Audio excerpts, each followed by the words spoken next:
Okay, I'm going to suggest that we kick off, if that's all right, just to make sure we keep to time. So, welcome to today's webinar. So, my name is Neil Perkin. I'll introduce myself properly in a moment, but I'm here today with Edify.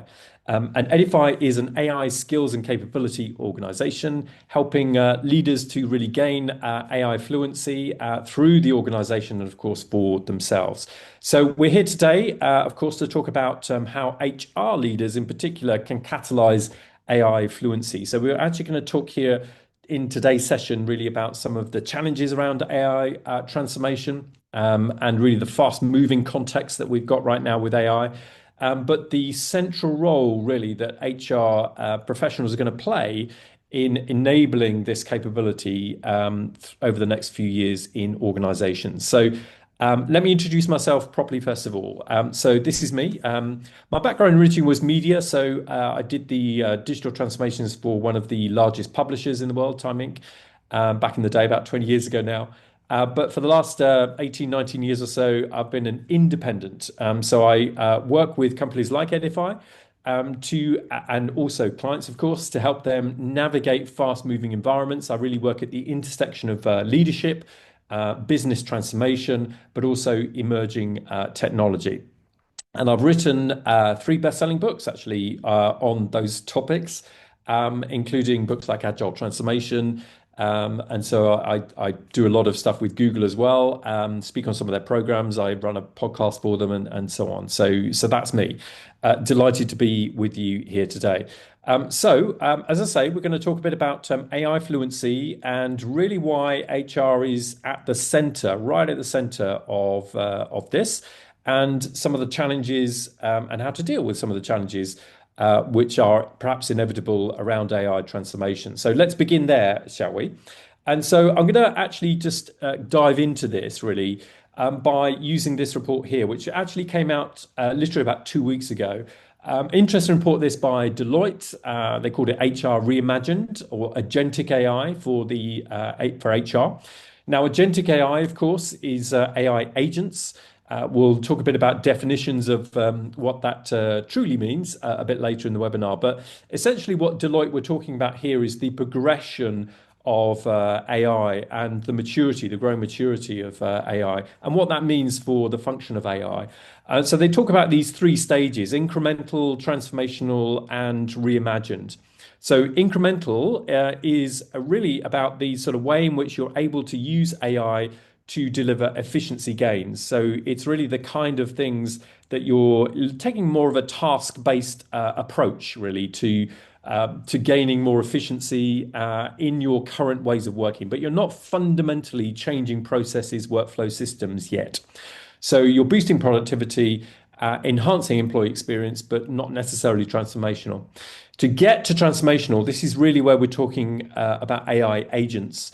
And really the opportunity to reinvent and redesign processes, to automate large parts perhaps of some processes, and therefore to free up capacity. So this shifts HR capacity more towards higher value work, and also has the potential to really transform the way in HR is delivering services to the rest of the organization. When it comes to reimagine, this is really when agentic AI is truly embedded at scale in multiple functions across the organization, including HR. So this means that it's assisting, so it's automating, but it's also augmenting. In other words, it's helping to improve the way and the quality of way in which you're able to deliver to outcomes. And also the idea that it's actually freeing up human capacity for strategy, oversight, complex judgment. So you have this sort of a true human and AI collaboration. And that's really where AI can be truly reimagined because we've got AI and also human capability working together collaboratively to do what HR needs to do. So this is a good framing, I think, for some of the opportunity which AI gives to HR. Nonetheless, this is not without its challenges. There was a really interesting survey that was done recently by IBM. This is their annual CEO study, where they interview about 3,000 of the most senior people running the biggest organizations in the world. And there was an interesting fact in that stat that came from the survey, which was that when they did the survey last year, the same survey, more than two-thirds of those CEOs that were in that survey said that they expected to have moved beyond AI pilots by now. But interestingly, in this new survey, 60% still said that they were in the piloting phase. So, in other words, this expectation that actually we can run some quick pilots and it's nice and easy, and then we can scale things very rapidly. Of course, the reality of AI transformation is that it takes longer than just a simple pilot and then scaling it. So companies perhaps moving slower than many CEOs would like in this because of the reality of AI transformation. So let's think about a way of thinking about AI fluency and the opportunity for HR. A good way of thinking about this is how technology changes. So technology S curves is a way of thinking about the adoption rates of big waves or changes in technology. So an example might be electricity. That would be a big paradigm shift for technology. Another example might be the internet, or even perhaps mobile phones would be a significant paradigm shift in technology. And when we get these paradigm shifts, they tend to follow the same adoption pattern, a slow adoption rate at point A, where they are perhaps around for a number of years before they really take off. And AI, let's not forget, has been around for decades, since the 1950s, 1960s. But then it goes into this hockey stick growth where it's scaling very fast at point B. And so adoption is rapidly scaling. And eventually the technology matures at point C and adoption plateaus off. Meanwhile, we get the next technology wave hitting, the new paradigm shift, the new technology. So, of course, for us, we were talking about digital transformation for years. Now we're talking about AI transformation. This is a good example of overlapping S curves. It's a good way of thinking about the opportunity, but also the challenge that there is for organizations, because this dilemma zone in the middle here is the real paradigm shift. How do we move from one way of thinking and working into a potentially totally different way of thinking and working? If we use something like the internet as an example, I used to work for a print-based publisher. That first S curve was print. Everything that company did was based on print thinking, the structures, the way it organized its revenue models and its teams and resources and so on was based on print thinking. Then along came the internet, digital. That was the second S curve. And of course, that company struggled to really understand how to create value in a commoditized world. So technology commoditizes, suddenly content was everywhere. It was a very different paradigm. And so arguably now that company finds itself at point D. And the problem with that is, of course, it's too late. Lots of other companies have come in. It's been disrupted. There are many other organizations which are deriving value in new and different ways. So this dilemma zone here is a key moment, really, this paradigm shift.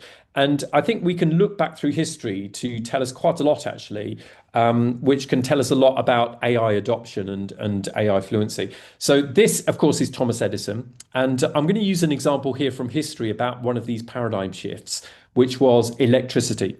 So Thomas Edison built the first electric power station.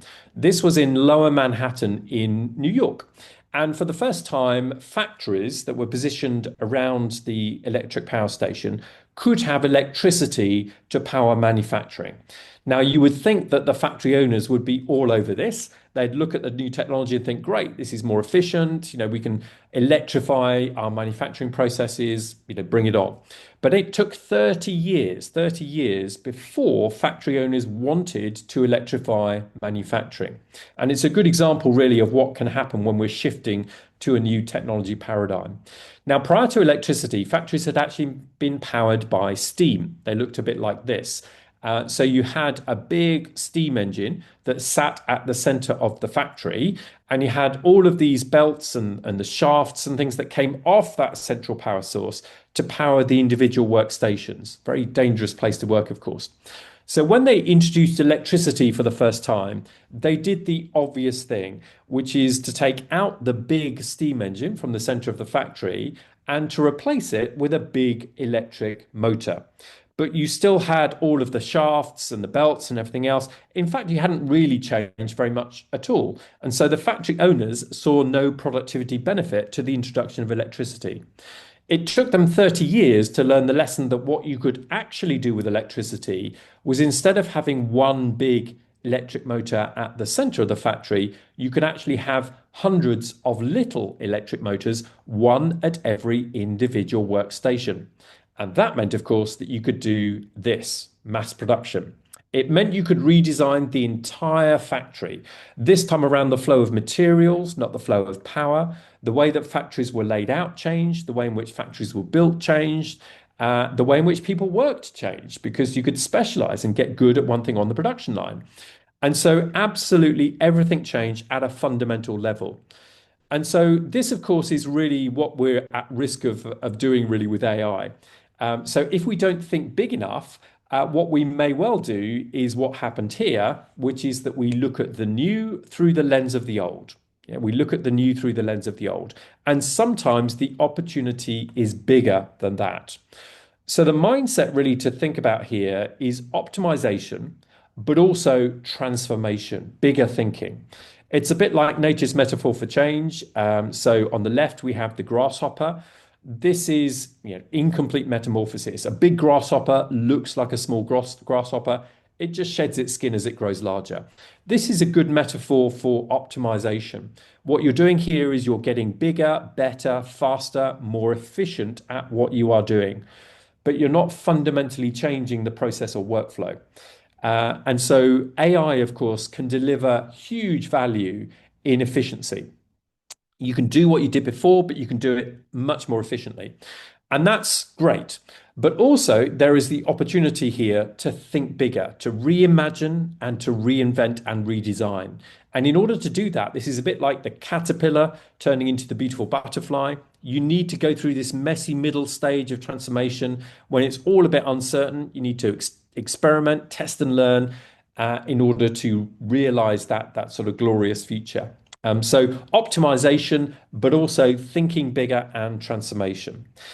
Now, when it comes to AI transformation, if we take this now into how companies need to think about transformation, we have here a challenge, an immediate challenge. And this is best summed up by a phrase that comes from Carl Ye, who's the AI startup founder. And he talked about the bottom-up trap and top-down fantasy. So the bottom-up trap is where you do lots of experimentation, perhaps in AI, but it's all localized. It's all like individual teams testing a thing out, or a little bit of functionality here, a little bit of a test here. But all of those experiments stay siloed. You never scale them along those pockets of enthusiasm. And so what lacks here is scale, but also alignment. Those experiments are not necessarily aligned to the organizational priorities, the strategy, and so on. And so the people who are doing the experiments are trying lots of things out, not really getting anywhere, and they risk feeling burnt out because it's just like, what's the point? I'm just trying stuff out. It's, I can see the benefit in my area, but it's actually nothing's happening from this. So momentum fizzles. That's the bottom-up trap. But equally, we might have the top-down fantasy. So the top-down fantasy here is that, we have a grand vision that comes from the top of the organization. We must have 6 AI projects within the next, month. We're going to, here's our AI vision. And so these grand visions are perhaps great, but they're also perhaps disconnected from reality, the reality of how stuff happens, how things get done in teams. And so they make a big assumptions, perhaps. Employees feel that it's been imposed on them rather than actually there's no empowerment or autonomy involved with it. And you're kind of overlooking those sort of frontline reality and the actual difficulties of making these things actually happen. So top-down fantasy, but also bottom-up trap. Those two things are really big challenges for AI fluency and adoption. So what do we do about that? Well, a way of thinking about this is actually what are the real use cases in application? This is a model that comes from Boston Consulting Group. I really like it because I think it's got a good sense of the balance you need between human and AI application. So the five sort of fundamental roles that AI can play: automator, decider, recommender, illuminator, and evaluator. And broadly speaking, over on the left-hand side of the slide here, the automator part, this is, AI doing a lot of the heavy lifting. So situations where you have a lot of data, where the AI has lots of experience, where you can reliably rely on it to make good decisions, these are all things that you can automate. The risk is low. Maybe it's a task-based approach. You're automating elements of a process or particular tasks and so on. Lots of opportunity to begin there. But also, there is opportunity here for helping decision making. Here, the AI needs lots of context in order to make a good decision, but actually, the oversight should come from the human, the final oversight. And that's because maybe there's a little bit more risk involved with this. You just want to make sure you're doing the right thing. Recommender is where there's even more human involvement because here you might want the AI to recommend solutions to the people, but the people actually make the final decision. And then when it comes to illuminator and evaluator, this is more human, less AI. And that's because maybe the AI is lacking context or data, but also what you're trying to do here is use AI to inform human decision making. So it might give you insights, it might illuminate context, scenarios, situations, or it might help humans to actually evaluate different plausible opportunities or routes that they could take. And so the subtlety of this is understanding the particular roles, but also this balance between AI and human across these different roles. Now, OpenAI have a useful report here, actually, which you can find online. On identifying and scaling AI use cases, they talk about a couple of things which are really useful actually here, I think. So one is focusing AI efforts on three areas. The first is eliminating repetitive tasks, so automation. The second one is reducing skill bottlenecks. So this is where you might get dependencies because you've got perhaps highly skilled, maybe analysts, data analysts, or something like that. And you've got a bottleneck because you're dependent on just a few members of staff, or you've got limited resource in that area. And AI can perhaps support with that because it can actually increase the degree of resourcing you have in that area. And the other interesting application is navigating ambiguity, helping you to navigate uncertainty, giving you options, giving you scenarios, helping you to make good decisions. I think there's loads of opportunity here for really stretching the way in which you're able to use AI as a thought partner. And they also talk about 6 scalable AI use case primitives, as they call them. So these are basically the quick wins. These are the things that AI can reliably do right now, of course, with human oversight. Content creation, research it's particularly good at, coding it's very good at, data analysis it's very good at, but also that idea of AI as a thought partner to help teams to ideate better, to do strategy better, and of course that task-based automation. So 6 different use cases there, which is a really good way in to understanding where the value might potentially sit with AI. And I always like to think in terms of design thinking as well, because design thinking is, of course, about innovation. It really helps us to understand where the value is. And one of the core principles of design thinking is so-called DVF, desirable, viable, and feasible. And it's a great way of actually assessing AI use cases. So feasible, is it technically possible to do it? Viable is what's the benefit for the company, all right? So lots of companies are currently here. They're starting with viability. Where can we drive efficiencies? How can we save money? Whatever it is. But don't forget, of course, about desirability. And desirability might be the employees who are expected to use the AI or use the system, or it might be the customers, which you're introducing AI to make more efficient customer service or customer experience and so on. What do people actually want? How do they want to use AI? What are the things that are frustrating, the pain points that AI can help with? So desirability is often forgotten about, but it's just as important as viability and also, of course, feasibility. So that optimization transformation lens, just really useful. This is a classic sort of education framework, but it just breaks it down a bit more. So the things to think about here is For optimization, look at the top two. Substitution. This is task-based automation. Break down processes. Think about individual tasks. Where can AI simply automate individual tasks? But also augmentation. How can it actually improve what you're doing? Do it more efficiently, do it quicker, do it better. So it's not just substituting here, it's augmenting. But both of those things are optimization.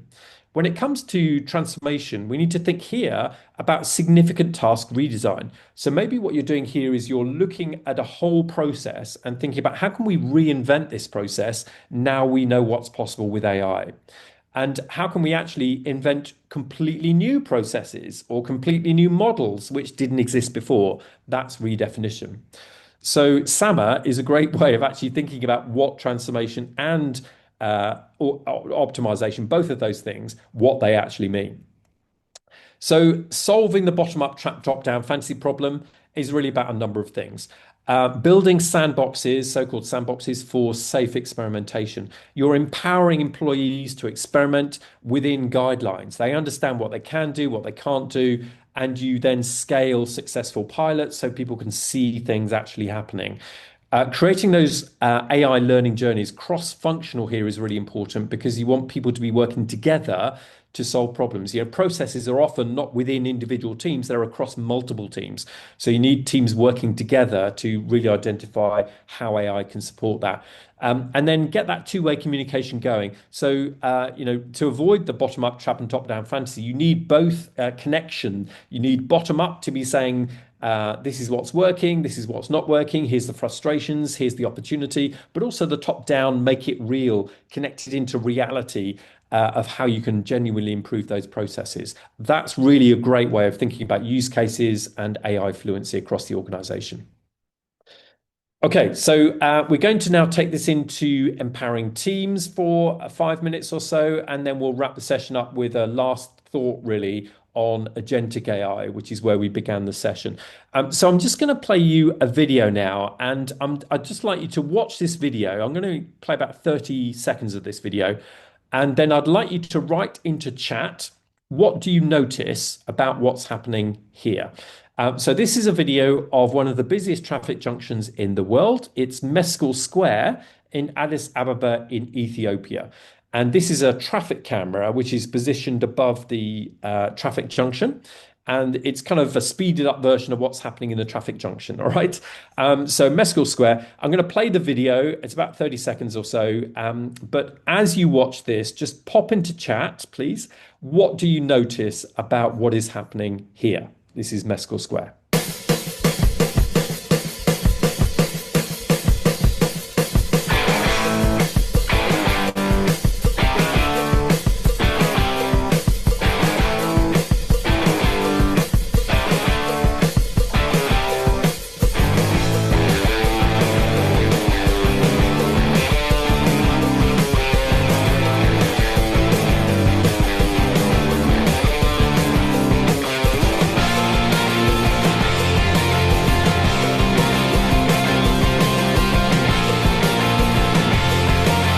Okay, I'm going to stop there because it's quite stressful watching that, isn't it? Okay, we've got a few people popping stuff into chat here, so thank you for doing that. Just please do pop any thoughts you have on that. Nicely put by Joseph here. Organized chaos. That's a good way of framing this, isn't it? Continual course correction. That's nice, Caroline. I really like that. Yeah, you're right. And miraculously, says Matt, no one is crashing. You're right. It is kind of miraculous, isn't it? Unwritten rules. Thanks, Olga, for that. That's really nicely put there. And the big ugly vehicles get priority. Yeah, there was a big bus coming through there at some point, wasn't there? But it's captured really by Will, who says it's chaotic, but there's no accidents. It's so interesting, this, isn't it? Because if you have a look at this in this junction, there's no controls here at all, and yet it's somehow working. And if you look at the way, to the point that was made, look at the way it's working here. People are kind of coming into the junction, looking around them, and then they move forwards, then they look around them again. They're actually well informed here. They are situationally aware because they are looking around them. So the reason why this is actually working is because they're situationally aware, but also they know the rules of the road. They understand how this works.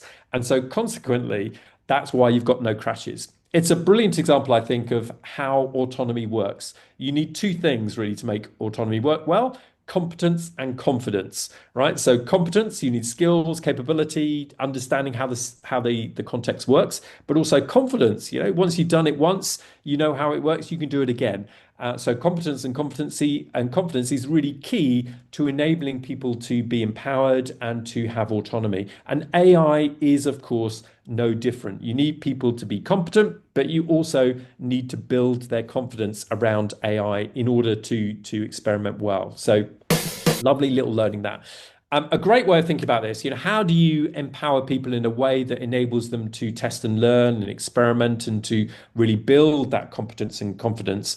So a way of thinking about this is traffic lights and roundabouts. So traffic lights is, green go, red stop. You've got clearly defined rules for what you can and can't do, which are visible and everybody understands them. So, for example, never upload proprietary customer or client data up onto a public open platform. That would be a red light, right? So you've got those clear red and greens, but you've also got roundabouts. And the way in which roundabouts work is by rules of the road. Everybody understands how that roundabout works, but you have autonomy when you come into the roundabout, when you turn off the roundabout, but you indicate, because of course we want to inform other drivers, of course, of what we're doing. So roundabouts operate to rules of the road, and if you can establish clear guidelines and rules of the road, as well as those traffic lights for never do this, but you can do that, then people are well informed. They can make good decisions. They can feel safe to experiment in a safe to fail way, of course. Great. So let's think about how this change then scales through the organization. Now, important, if we are having teams experimenting, if we're testing alone, we need to do it in a safe way. But naturally, there will be early adopters here, people that will be enthusiastic for the change, people that really want to try AI out. They are advocates, champions, evangelists, whatever you want to call them. Now, they are a key audience here because your early adopters are going to show the way, right? They're going to be pioneers. And this model here is a great way of actually framing how technology spreads through a population. So it's called it's the innovation curve. Based on a famous piece of research that was done, which categorized people by how they like to interact with technology, new technology in particular. So your early adopters, as we say, these are the first people to use the new technology. Your early majority and your late majority only do things when they see the early adopters doing it. But as you can see here, this is the majority of your population. So every population sits across the standard deviation: high performers, low performers, enthusiasts, and laggards, right? Your laggards, the only reason these people do something is because they have to. They've got no choice anymore. So this model is a great way of thinking about how technology spreads, but also about how you can think about AI adoption and fluency through the organization. Use your champions, the early adopters, people who are keen, enthusiastic, want to try things out. They are going to be a key audience for you. Typically, they're about 13% of the population. They will be the ones that will show the way, and they can show change, not just tell change. So you can use successful projects, initiatives, champions in order to show the early and late majority the way forwards, the way to actually do it in a safe to fail way, for example, or the benefits of AI, all of these things. So it spreads through the population from the left to the right. And that's a really great way of thinking about AI fluency. And just going back to that Mescal Square example there, what was happening there was what Spotify would call aligned autonomy. So the idea here is that you need to empower people in order to make good decisions, but you need to also let go. And so the role of leadership here should be to create those traffic lights and roundabouts, to empower people within safe guardrails, and to frame an outcome, an objective, make sure the strategy is clear. So you're giving people direction, but then you are empowering them in safe to fail ways to truly experiment and to learn about the application of AI. And that's really how you get empowerment, but also engagement and also scaling of AI fluency. Okay, so for the last 5 minutes now, I'll just talk a little bit about agentic AI, and then we will open up for any questions that you might have. So if you have any questions, pop them into chat, and I'll see if we can get to the questions at the end before we wrap up at 45 minutes past the hour. So let's be clear here about what we mean by agentic AI. So this is taken from OpenAI.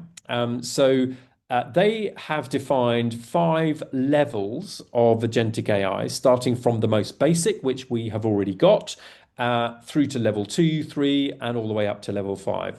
So this helps us to understand what's the difference between an AI agent and a basic chatbot. So chatbots is where we were back in 2022. It's a conversational interface. We're asking it questions, we're telling it things to do, whatever. It's a simple chatbot, but it has no kind of, it's not able to put things into action. It has no agency yet. Then we had reasoners, and right now we've got some very interesting models, like in OpenAI and ChatGPT, but also in Gemini, and even in Claude as well, which are there to reason through complex problems and challenges. And you can see the way that they think. So a reasoner is still not true agentic because it's thinking through a problem and it's thinking in a staged approach, but it's not still not able to put that into action. Where we are now is basic agents, really basic agents. So these are not autonomous yet. We still need to instruct them on what to do. But we have already some interesting agents, like ChatGPT Operator is an example of this, but they're relatively simple still. And where this is rapidly heading to is far more autonomy that the agents will have. So in other words, what you'll be able to do at the innovator stage is pretty much already, you'll be able to set an outcome, and then the AI will decide on the best way of achieving that outcome. So actually, the agent is taking a lot more responsibility for delivery, not just for understanding the challenge or the problem. Eventually, we are going to get to this stage where we will have multiple different types of AI agent across the organization working in parallel with humans. And that's going to, I think, create some interesting challenges, but also opportunities for HR. So it can potentially unlock things, not least very sort of proactive, personalized experiences. If you think about things like learning, real-time nudges, proactive interventions and so on, risk alerts, all these different things, we can create highly personalized workforce experiences. But also we can make sure that we're doing it in a way that aligns with human capability. So it has to sit alongside things like critical thinking, emotional intelligence, all of these uniquely human attributes that are going to really enable organizations to draw full value from human and not just AI agents. Then, of course, we need to do it in a structured and governed way, so traffic lights and roundabouts. And then ultimately, where we're going to get to is this interesting orchestration, and HR is going to be right at the center of this, of orchestrating both AI but also human collaboration. And there are going to be some interesting challenges, I think, along the way here. I mean, there's already perhaps some indicators and early indicators of some interesting challenges, not least what happens when you start to take agency away from humans. And this was an interesting study that came out relatively recently, which showed that actually when they surveyed people that were using AI agents and performing tasks, getting AI to do things, actually that impacted intrinsic motivation. So people started to feel less ownership of the actual outputs or outcomes because an AI agent was just doing it for them anyway. So when you're moving from creation to coordination, we have to watch out for things like this to make sure that we are doing it in a way where humans are still engaged. We are balancing human and AI in a way to get the most out of each one of those different capabilities. Now, a great example of this, I think, is Microsoft, who are scaling thousands of AI agents right now across their organization. But they use this term called super agency, and super agency is the idea that fundamentally what an AI agent should do is empower people. It should actually enable people to have outsized influence and speed and creativity to really amplify their ideas, potentially across the whole organization, because it can connect things in a way that was previously impossible. So it breaks down organizational silos.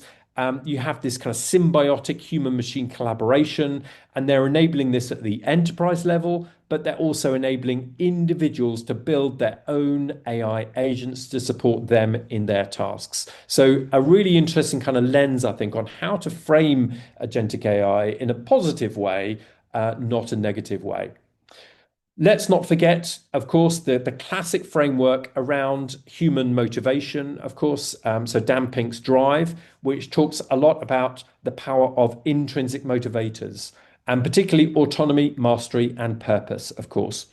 And I think this is a good watch out as we go further into agentic AI. We need to make sure that we are empowering people, but also they feel they retain their agency and oversight, of course. So autonomy is really important, but also mastery. How can we empower agents to make sure that we learn, that we are seeing the impact of what we're doing, we feel we're making a difference? All of those things are mastery, and connecting us back to the purpose. Why are we here? Why are we doing this? If we get removed from that, then of course we're going to lose people along the way. So the chance of doing this is that we have a choice here, and we can do it in the right way, or we can do it in a way which potentially is going to disengage people as we go.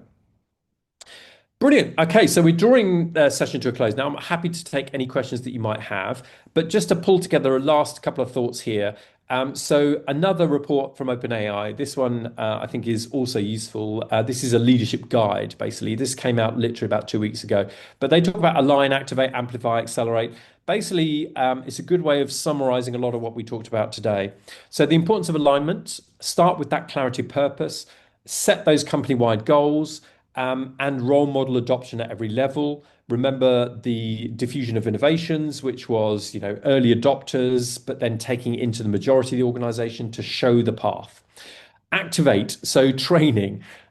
Training is going to be so important, I think, to helping people get the most out of these tools, making it real for people, practical, creating champions like we talked about in the diffusion of innovations model, and then amplifying. So helping people to feel that what they're doing has the potential to change the outcomes of the entire organization.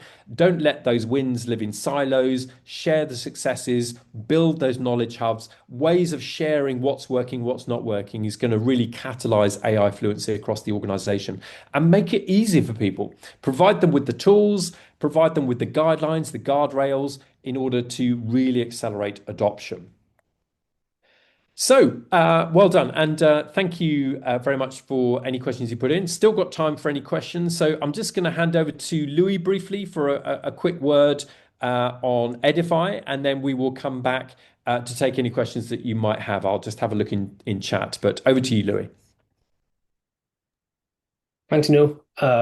Really insightful session as always. Yeah, I'm sure there's a lot of things for HR leaders to pick up from this chat from you. We'll be opening up the live Q&A with Neil in just a moment. So yeah, please keep any questions, keep coming them in on the chat down below. But just a quick intro to myself. I'm Louis. I'm a senior learning partner here at Edify.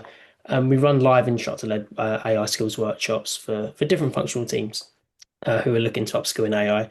I know there's quite a lot of obviously HR leaders in the session today, so just wanted to share a little bit about our HR for AI for HR mini lab. It's a half-day session. It teaches teams how to get the most out of the AI tools they already have access to, and to boost productivity. So whether that's through ChatGPT, Copilot, Gemini, kind of whatever your organization's using, we run the session in that LLM. It essentially focuses on like three different areas. So the first one is AI for recruitment. So that includes things like learning how to use AI to create job specs, job ads, using AI for interviews, and so on. AI for rewards, benefits, and compensation. So looking at how to build your own HR-related chatbot to like self-serve employee queries, and then building like a GPT to automate everyday HR tasks. And then the final module is on AI for employee engagement. So that will cover things such as learning to use AI to track employee sentiment and stuff like that. If that's something that you quite like the sound of or want to find out more about, there's a QR code on the screen and in the chat below. So just head to that, put your name down, and I'll be in touch. Yeah, back over to you now, Neil, for the live Q&A. Thanks so much. Thank you, Louis. We've already had a few questions come into chat, so I think we've got a couple of minutes just to take those. So I will just, but any more questions you have, just pop them into chat. So a couple of questions here. So first one, how do we measure progress when it comes to building AI capability and confidence in the workforce? Good question. So I'd say it's likely to be a range of different things that you're going to be tracking here, because ultimately what you want to track is levels of knowledge and capability, but you're also tracking things like engagement and confidence. And so that's probably more likely to come from traditional things, perhaps like employee surveys or other means. Capability, I think, is an interesting one. I would probably want to focus on outcomes. So thinking really about what's the benefit for employees? Are they achieving their outcomes better? And is the organization achieving its outcomes better? And what does this mean for customers and other important stakeholders? So if you can frame it in outcomes, that's quite a good way, I would say, of saying, is it having value perhaps within the organization? Data sensitivity, we've had a question coming in about that. How can we design safe spaces for AI experimentation without compromising data security or operational standards? Yeah, good question. So obviously this is a concern for a number of different companies. The best companies I've seen or that I've worked with in this space have just been clear. They have clarity on exactly what is expected of employees and what they can and can't do.